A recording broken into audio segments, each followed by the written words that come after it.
Cláusula penal y la estipulación a favor de terceros. Definición de la cláusula penal según algunos juristas. La cláusula penal es una figura heredada del sistema romano. En el derecho moderno es muy utilizada en la elaboración de contratos para, entre otras cosas, fundamentalmente garantizar el cumplimiento de los mismos. Ha sido de interés de los juristas, por lo que son muy variadas las definiciones que podemos encontrar sobre estas. El profesor Mosset Iturraspe la define como pena de origen convencional, por la cual se somete al sujeto pasivo a un deber jurídico, con la finalidad de reforzar o garantizar el cumplimiento de dicho deber. Por el contrario, según el jurista Bustamante Encina, la cláusula penal es una estipulación accesoria a otra obligación, por lo cual el deudor o un tercero se obliga a favor del acreedor o de un tercero a una determinada prestación, con el fin de asegurar el cumplimiento, de fijar el límite del resarcimiento en el caso de retardarse o no ejecutarse la obligación principal. Definición de la cláusula penal en el derecho civil panameño.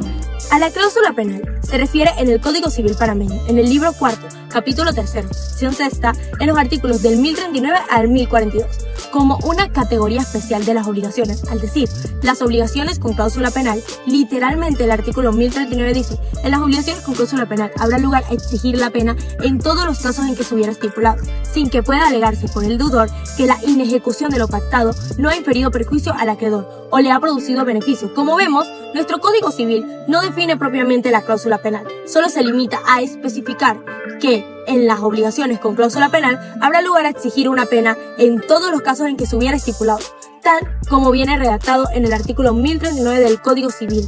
La palabra pena es proveniente del derecho romano, en lo cual la estipulación, como lo señalamos anteriormente, cumplía la función de dar eficacia a las obligaciones desprovistas de sanción legal. En el derecho moderno esta palabra es ajena al derecho civil, ya que, como ya lo mencionamos, es de la rama estrictamente punitiva, o sea, derecho romano, derecho penal. Y además no significa sanción penal desde el punto de vista de la restricción de la libertad, porque en el mismo artículo dispone que sin que pueda alegarse por el deudor que la inejecución de lo pactado no ha inferido perjuicio al acreedor o le ha producido beneficio. La palabra pena es un concepto que supone indemnización, pero eso sí, en la medida que se haya pactado. Fundamento de la cláusula penal. Artículo 1039. En las obligaciones con cláusula penal habrá lugar a exigir la pena en todos los casos en que se hubiera estipulado, sin que pueda alegarse por el deudor que la inejecución de lo pactado no ha inferido perjuicio al acreedor o le ha producido beneficio. Esto dicta que las pruebas de un delito deben proceder o exponerse independientemente de si el titular de la deuda imagina que la realidad da una ventaja adicional a las personas que no estuvieron de acuerdo a partir de ahora. Los acuerdos anteriores deben hacerse sin perjuicio en beneficio de todos. Artículo 1040.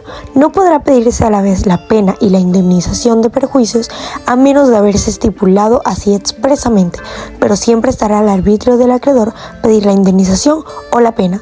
Tampoco se podría en ningún momento buscar perjuicios compensatorios y correccionales simultáneamente, excepto si primero se demuestra que el acreedor falló bajo el segmento. Artículo 1041. El juez modificará equitativamente la pena cuando la obligación principal hubiera sido en parte o irregularmente cumplida por el deudor. En cuanto a la mediación, el adjudicador está autorizado a controlar el compromiso vital siempre que el compromiso se realice de cierta medida o esporádicamente. Artículo 1042. La nulidad de la cláusula penal no lleva consigo la de la obligación principal. La nulidad de la obligación principal lleva consigo la de la cláusula penal. Esto demuestra que la anulación de la cláusula no influye en el compromiso esencial. En todo caso, suponiendo que el compromiso esencial se apague, la cláusula penal se deroga. Funciones de la cláusula penal. Desde el ámbito jurídico, la cláusula penal puede cumplir las siguientes funciones: punitoria, indemnizatoria, resolutoria, preventivas. La función punitoria o compulsiva. Según esta función, la penalidad pactada constituye a una sanción, una pena privada que recae en el deudor por incumplimiento de su obligación. Como punitoria, se dirige a castigar una conducta antijurídica, asegurando de esta manera el cumplimiento de la obligación. La función indemnizatoria. La cláusula penal está destinada exclusivamente a limitar el resarcimiento de los daños que puedan originarse en el incumplimiento de la obligación. No obstante, la pena pactada se debe como indemnización, haya o no haya sufrido daños el acreedor. Sin embargo, tenemos que tener en cuenta que la cláusula penal no es una indemnización. Sin embargo, esto lo veremos más adelante. La función resolutoria. Es sabido que ante el cumplimiento de una obligación contractual, el acreedor puede solicitar su cumplimiento o la resolución del contrato en indemnización de daños y perjuicios. Mediante la resolución se deja sin efecto un contrato válido por causal sobreviniente a su celebración, causal que en este caso sería el incumplimiento de las obligaciones a cargo del deudor. Análisis jurídico. Con todo lo analizado, es evidente que cualquier tipo de obligación se puede reforzar con la estipulación de una cláusula penal, que es un elemento que permite al acreedor infringir en el deudor un mayor interés y un mayor cumplimiento de lo que se había acordado en la obligación principal, ante una amenaza de experimentar un mal mayor en caso de que sea condenado o cumplir la pena que se haya impuesto en la cláusula. Con lo expuesto se puede afirmar que la naturaleza jurídica a la cláusula penal es constituida al integrar uno de los medios compulsivos de derecho privado, con que cuenta el acreedor para compilar el deudor a que cumpla con lo que sea estipulado en la obligación principal. Ejemplo de la cláusula penal. Luis ha hecho un contrato con un pintor. En este contrato, ambos acordaron de que el pintor pintará la casa antes del 1 de agosto. Luis se ha comprometido a pagarles $1,000 por su trabajo. Además, ha añadido una cláusula penal por la que si el pintor no acaba su trabajo antes del 1 de agosto, deberá pagarle a Luis $500. Ahí tenemos la cláusula penal. Como es, simplemente es lo que le toca pagar al que no cumple con lo establecido. Diferencia entre cláusula penal e indemnización. Las cláusulas penales y las indemnizaciones no son lo mismo. En el caso de las cláusulas penales, no hay necesidad de probar nada, pues incluso es posible que no exista ningún prejuicio. Si se preguntan si se pueden acumular ambas, la realidad es que, salvo a pacto contrario, la cláusula penal sustituye a la indemnización y en caso de no querer que sea así, el contrato lo debe reflejar, pudiendo acumular ambas opciones. Ejemplos sobre la diferencia entre cláusula penal e indemnización.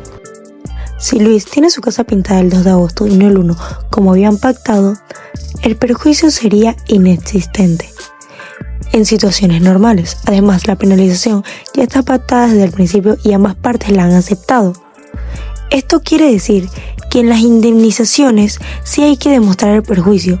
Un ejemplo de perjuicio sería que el pintor rompiera un mueble mientras trabajaba.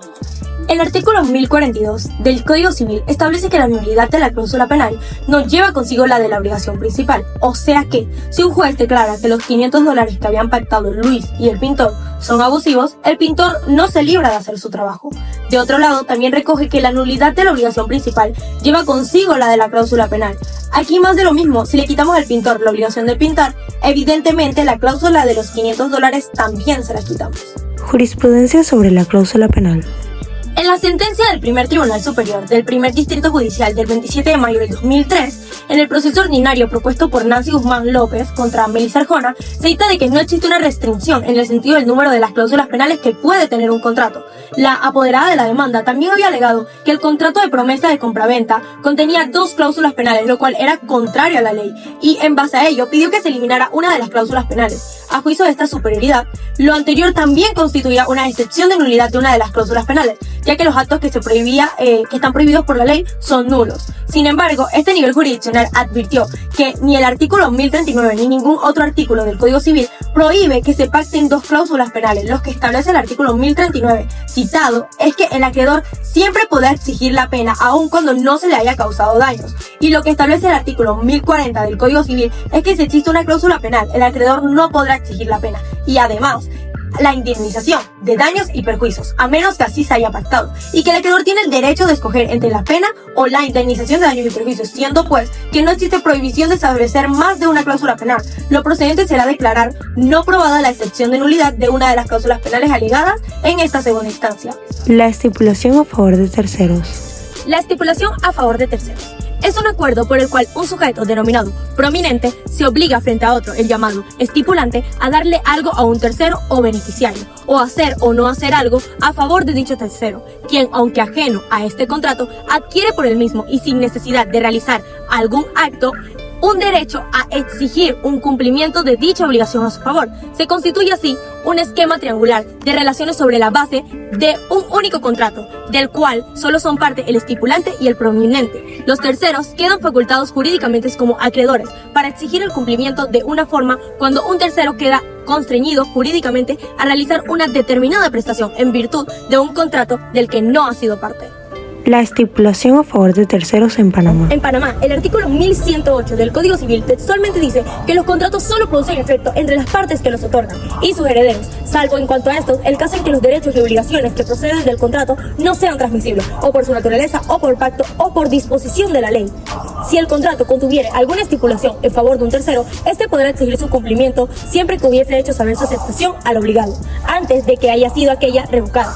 Este artículo consagra la regla de la relatividad de los contratos, según la cual los contratantes producen sus efectos únicamente respecto a los otorgantes, mas a renglón seguido establece una primera excepción, a saber los herederos de los contratantes, y a párrafo seguido hace una segunda excepción respecto de la estipulación en favor de terceros, respecto de las partes contratantes y del tercero en cuyo favor se haya estipulado alguna prestación. El contrato produce unos efectos directos e inmediatos, y en cuanto a los contratos o respecto a los terceros, produce unos efectos indirectos y ulteriores.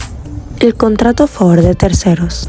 Si bien el Código Civil no prohíbe de manera general el contrato a favor de terceros, su viabilidad resulta indudable y el ordenamiento establece casos concretos de contratos que se celebran en favor de terceros. El caso más característico es el del seguro de vida, en virtud del cual un asegurado celebra un contrato sobre su propia vida con el asegurador en beneficio de un tercero. Ocurrido el evento previsto de la póliza, o sea, muerte del asegurado, el beneficiario tiene acción directa para el cobro del seguro.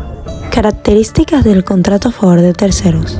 En cuanto a las características del contrato a favor de terceros, podemos mencionar que por este contrato se crea un beneficio o un favor económico para terceros. Esto se presenta en el mundo moderno con particularidad e intensidad. Por ejemplo, el transporte de cosas en favor de tercero, la renta vitalicia a favor de terceros, el seguro de vida a favor de tercero, el estipulante y el prominente celebran el contrato con el fin de crear un beneficio económico para un tercero. Como segunda característica, tenemos que el tercero debe ser extraño al contrato. Se crea un derecho en favor de un extraño. El tercero extraño al contrato pasa a ser beneficiario de la prestación, de dar, hacer o no hacer, a cargo del prominente, sin haber tenido intervención en el perfeccionamiento del contrato del que emana su derecho.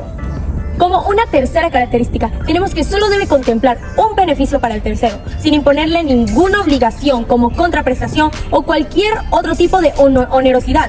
De lo contrario, dejaría de ser un tercero y tendría la calidad de parte contratante. Sin embargo, el beneficio del tercero puede estar sujeto a plazo o ejecución. Y por último, como una cuarta característica, tenemos que el contrato es indirecto, pues sus efectos jurídicos beneficiosos no son para los contratantes, sino para que se desvíen oblicuamente para parar en el patrimonio del tercero. Situaciones que no se pueden calificar como un contrato a favor de tercero. En las situaciones que no se pueden calificar como un contrato a favor de tercero, tenemos que si el estipulante actúa representando al tercero, no estamos frente al contrato a favor de terceros, sino ante la representación directa o indirecta, según que actúe provisto o no de poder. Si el estipulante actúa como gestor del negocio del tercero, no se puede hablar de un contrato a favor de tercero. Tampoco hay contrato a favor de tercero si éste ingresa al contrato porque una de las partes le ha cedido su posición contractual o en su calidad de heredero universal en uno de los contratantes. Jurisprudencia sobre la estipulación a favor de terceros. En la sentencia de la Sala Primera del 30 de julio del 2013, Jaime Ramírez Morales recurre en casación en el proceso que le sigue a Colonias de Panamá, S.A. y otro. En este proceso se establece que quien está legitimado para revocar la estipulación a favor de un tercero y en qué momento es oportuno hacerlo. Como se puede apreciar, los efectos del contrato pueden alcanzar a una persona ajena a los contratantes cuando se pacta una estipulación a favor de un tercero, siempre y cuando éste lo acepte, antes de que sea revocada. A través de las escrituras públicas número 6225 del 20 de octubre del 2000, Colonias de Panamá S.A. suscribió con Jaime Ramírez Morales un contrato de compraventa, por cuyo conducto aquella le traspasó a este último un lote de terreno segregado de la finca número 13.946.